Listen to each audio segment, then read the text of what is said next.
Olá, fakes! Tudo bem com vocês? Hoje nós vamos fazer uma pequena análise aqui do que rolou nessas eleições até então, as pesquisas, segundo turno, os principais nomes que ganharam, quem perdeu a boquinha e etc. E eu quero começar aqui pelos meus amigos de esquerda, tá? Que eu não sei da onde parte da esquerda, principalmente petista, tirou a ideia de que iria ganhar no primeiro turno dessa vez. E usou tanto as pesquisas como vários influenciadores aí pra fazer uma galera acreditar nessa verdade, só pra depois tomar um choque de realidade e ficar choramingando lá no Twitter. Parte da esquerda petista aí pegou as pesquisas quando saíram e anunciou isso como se fosse uma espécie de cenário quase que concreto, uma previsão muito provável de acontecer, né? Junto com a mídia, claro. Certamente que as pesquisas de modo geral não erraram na porcentagem de votos do Lula, só que talvez o Lula Molusco tenha atingido o teto de votos dele já no primeiro turno. Se a gente pegar o primeiro turno de eleições passadas mais antigas aí, em 2002 o Lula teve 46%, em 2006 48%. A Dilma em 2010 teve 46% e em 2014 teve 41%. O Haddad em 2018 teve 29% e o Lula esse ano teve 48%. Já o Bolsonaro também não venceu no primeiro turno em 2018, né? Nem com o antipetismo no talo, o Lula preso e Haddad concorrendo no lugar dele. Nenhum presidente da esquerda venceu em primeiro turno até então. Nem o próprio Lula em 2006, com a popularidade que estava em 85%, conseguiu essa façanha aí. E no caso do Bolsonaro, as pesquisas estavam apontando que ele ia ter uns 30 e poucos por cento, se não me engano. E na hora do vamos ver, deu na casa dos 40 e poucos por cento. Que é uma diferença bem grande, que faz qualquer bolsonarista perder o sono. Pena que eles só perdem o sono para certas coisas, né? E outras, como o presidente dizer que uma pandemia que matou 700 mil brasileiros é só uma gripezinha, daí tá tudo bem, né? Então isso quer dizer que as pesquisas são manipuladas ou compradas? Assim, ó, eu acho que essa pode ser sim uma hipótese, só que tem diversas outras que a gente deve levantar antes dessa. Como, por exemplo, alguns bolsonaristas não respondem a esse tipo de pesquisa. Isso eu digo porque eu tô em vários grupos bolsonaristas aí, além de morar em uma das cidades mais bolsonaristas do Brasil. Os caras não confiam na mídia, eles não confiam em pesquisa. E ao contrário de muitos, nessa época de eleição aqui, eu não saí de grupo de família, eu entrei em grupos de família, grupo bolsonarista, só pra ver mesmo o que os caras estão falando, para tentar entender por que eles votam assim, no que eles acreditam, o que eles pensam de tudo isso que está acontecendo. Então eu posso dizer com lugar de fala aqui que uma parte deles não responde pesquisas. Quantos por cento que isso aí representa do geral, eu não faço ideia. Eu só sei que é uma estratégiazinha deles mesmo, para confundir e tentar surpreender. Porém, o resultado surpreendeu até mesmo eles, que achavam que iam ganhar no primeiro turno. Outro fator a se considerar aqui seriam os votos envergonhados, né? Tem muita gente que vota no Bolsonaro porque não quer votar no Lula, e isso pode também passar batido pelas pesquisas, ficar invisível aí. Sem contar quem mudou de ideia em cima da hora, também foi do Ciro ou da Tabet ali pro Bolsonaro. E eu também vejo essa questão do voto envergonhado aparecer pro Lula. Tem que ver aí na balança quem que vai ter mais votos envergonhados, que daí, né, vai dar uma ideia. Mas por acaso vocês estão achando que pesquisa prevê futuro igual a Márcia Sensitiva, gente? Pesquisa não é isso. E mesmo que cogitando que as pesquisas estivessem manipulando pra baixo os números do Bolsonaro e colocando a porcentagem do Lula pra cima, real, digamos assim, será que isso aí atrapalharia mesmo o Mitotô ou será que favoreceria ele? Ou une eles para derrotar o vulgo establishment? Eu não sei. Eu sei que o ministro da ciência, que não fez ciência, se elegeu. O ministro do meio ambiente, que destruiu o meio ambiente, também se elegeu.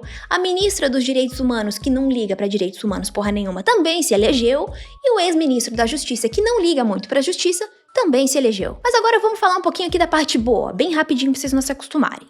O Eduardo Cunha não se elegeu, a Janaína não se elegeu, e dos 7 candidatos do MBL, só um deles se elegeu e um se reelegeu, que é o Kim. Congratulations, aliás.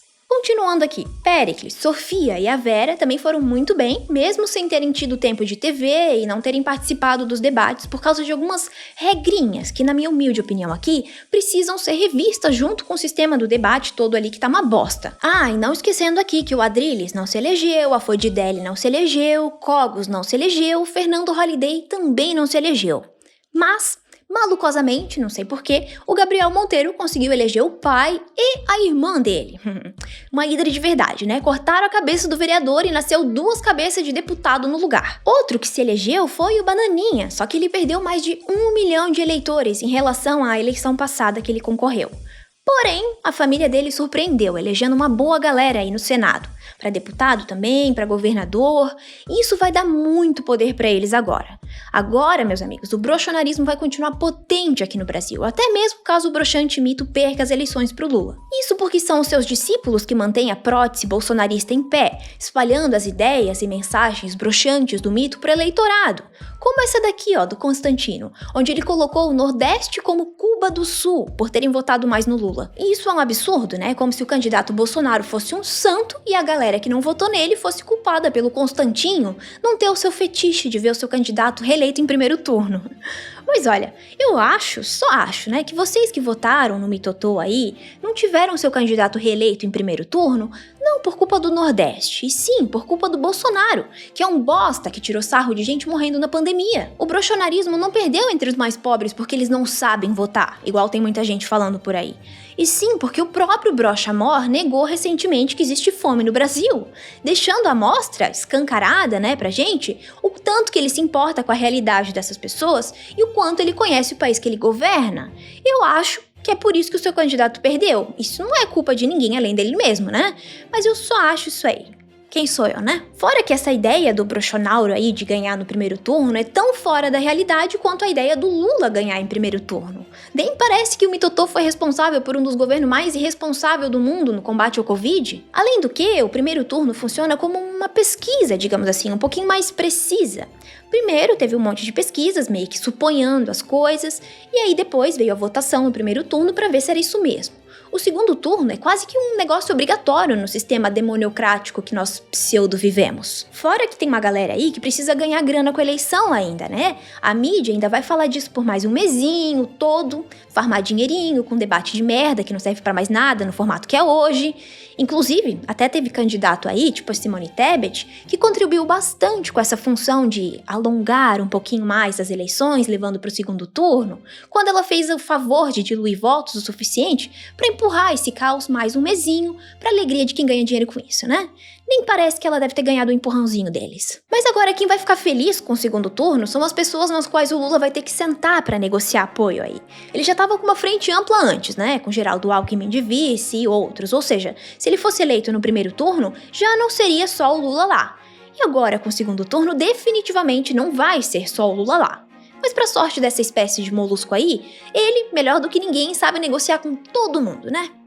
Mensalão. Esse Lula não é brincadeira, né? Mesmo depois de tudo que aconteceu até 2018, mesmo com o coração do brasileiro cheio de sentimento antipetismo pós-Lava Jato, em 2022 o Lula conseguiu fazer mais de 50 milhões de votos. Agora a gente só tem que observar se ele vai conseguir tocar o coração do povo evangélico aí, porque ali o terrorismo psicológico que alguns pastores estão fazendo não é brincadeira. Esse pastor aqui, ó, por exemplo, um dia antes da eleição fez uma live expelindo tudo que é versão possível de mamadeira de piroca, tacando terror psicológico no crente que não ia votar no candidato dele. Eu até vou fazer um vídeo só sobre isso depois, tá? Em outra live, ele chegou até a dizer que o Lula vai acabar com a liberdade de expressão, acabar com a liberdade do culto da igreja. Se o Lula ganhar, nós vamos perder a liberdade de expressão, a liberdade de culto. Se o Lula ganhar, nós vamos perder liberdade de expressão e liberdade de culto. Se o Lula ganhar, nós vamos perder liberdade de culto. Eles vão tirar da igreja a liberdade de expressar, a liberdade de declarar o que nós cremos. Infelizmente é mentira do pastor, né? Mas que feio. Pastor mentindo desse jeito, esse tipo de coisa. Colocando medo nas pessoas, fazendo elas terem medo de escolher um candidato. Não esquece, pastor, que o diabo é pai da mentira, hein? E também não esqueça, pastor, do clássico versículo recitado tão exaustivamente pelo teu Messias. É uma passagem bíblica. João 8,32. E conhecereis a verdade, e a verdade vos libertará. E falando em mentira, vocês podem ter certeza que esse mês eu vou estar aqui tentando ao máximo desmentir algumas dessas narrativas que colocam medo e atrapalham as pessoas na hora de escolher em quem elas vão votar. A gente não pode esquecer nunca que essas pessoas usam o sentimento de medo das outras para controlar elas. Então, se você gostou desse vídeo, mande pra alguém e ajuda a divulgar ele, senão eu vou ter que te bater e o PT vai voltar. Mas é isso por hoje, folks. Desistir jamais, né? Até porque a gente não tem mais pra onde correr. Agora é só observar mesmo os próximos passos dos candidatos, os feats que vão surgir entre os partidos, os próximos debates, que com certeza vão continuar cheio de pauta moral e vazio de quem vai fazer o quê, como e quando. Mas pra que isso? Isso tá tão fácil da gente escolher nessa eleição, né? É a carteira ou a vida. Eu agradeço muito por assistirem, eu vou ficando por aqui e até logo.